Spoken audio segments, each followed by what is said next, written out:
به ما گفته شده است که هر مربع زیر یک کل را بیان می کند. لذا این مربع یک کل است، این کل دیگر است، با هم 2 تا می شود و سپس چیزی کمتر از کل داریم و به ما می گوید که کدام اشاره توسط ساحه سایه‌دار نشان داده می شود. این می شود که 2 و سپس می شود که 2 اشاریه بعضی چیزی دیگر. فکر می کنیم که اینجا چی داریم؟ این یک کل است، 2 کل و در اینجا یک کل را گرفته ایم و آن را به 1 2 3 4 5 6 7 8 9 10 بخش مساوی تقسیم کرده ایم. این را به 10 تقسیم کرده ایم. هر کدام از این ردیف ها مساوی به 1/10 است و 7 تای آن را سایه‌دار داریم. 1 2 3 4 5 6 7. این در اینجا 7/10 است. این می شود 1 2 و 7/10. لذا اگر این را به شکل عدد مختلط بنویسیم، این را به شکل 2 و 7/10 می نویسیم، اما می گویند کدام اشاره توسط این ساحه سایه‌دار بیان می شود.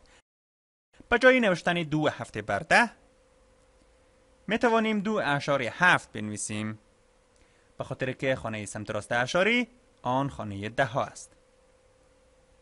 لذا ما 2 1 داریم، 2 کل در اینجا و بعدا 7/10 داریم، این خانه 10 است.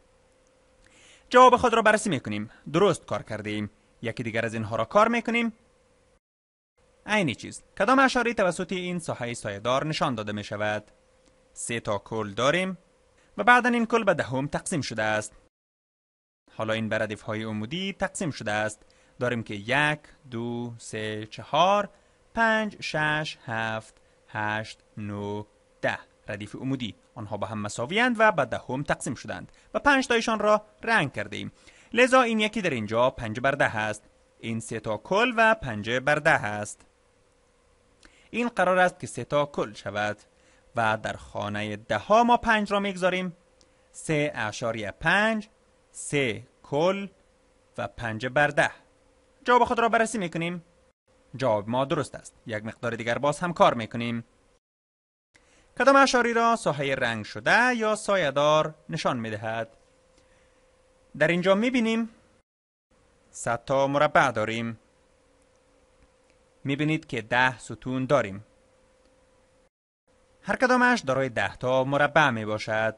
خب 10 ضرب 10 میشود 100. 100 مربع اینجا داریم. مربع های مساوی، آنها را به 100 تقسیم کرده ایم و ما 1 تا 2 تا 3 تا 4 تا 5 6 7 8 9 تا از 100 را سایه‌دار کرده ایم. 100. این را چگونه نشان دهم؟ خب 0 این خانه 1 هاست، این خانه 10 هاست و حالا در خانه 100 ها قرار دارم و لذا 9 تا از 100 را سایه‌دار داریم. خب این در اینجا 9/100 می باشد که دقیقاً چیزی است که اینجا داریم. خیلی خوب، انجام می دهیم. 1 تا بیشتر انجام می دهیم. خیلی خوب، این عین چیز است. 2 تا از 100 را پر کرده ایم. نقطه 0 را می نویسم. اگر آن را انجام داده باشم 2/10 خواهد بود. این چیزی نیست که پر کرده ایم. ما 2/100 داریم که پر شده است. لذا این 0.02 است و کار ما نیز تمام است.